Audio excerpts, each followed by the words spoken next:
3. The only ceremony he remembered was the one in the back of his head. He wasn't looking with his eyes. The only ceremony he remembered, slow, ominous, with a sudden crackle of light right through the center that seemed so spontaneous. How can this be a ceremony, he wondered, with such spontaneity at the core? Nobody answered all of these questions at one time, so drinks were served rather immediately.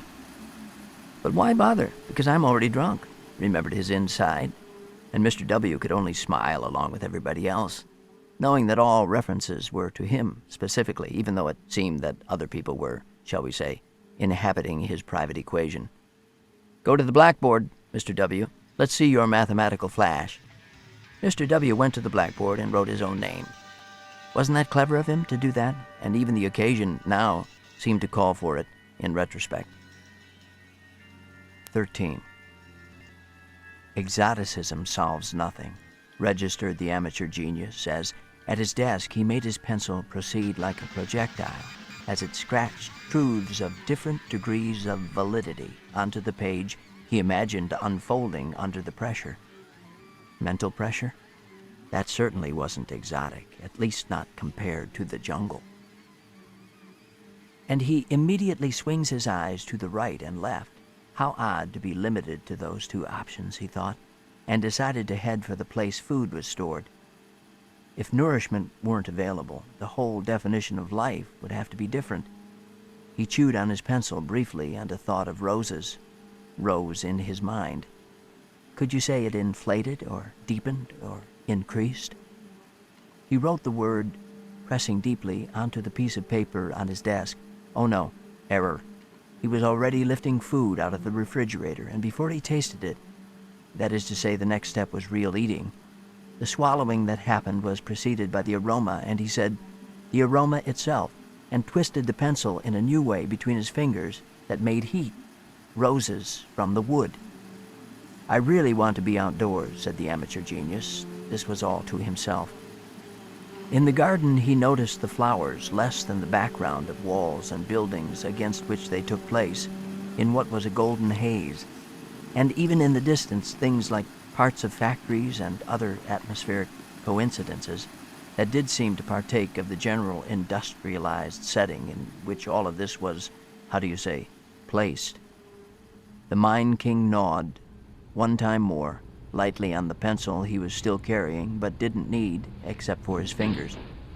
All mental, he thought, and wondered if he was trying to think all mental, but of course that was no problem.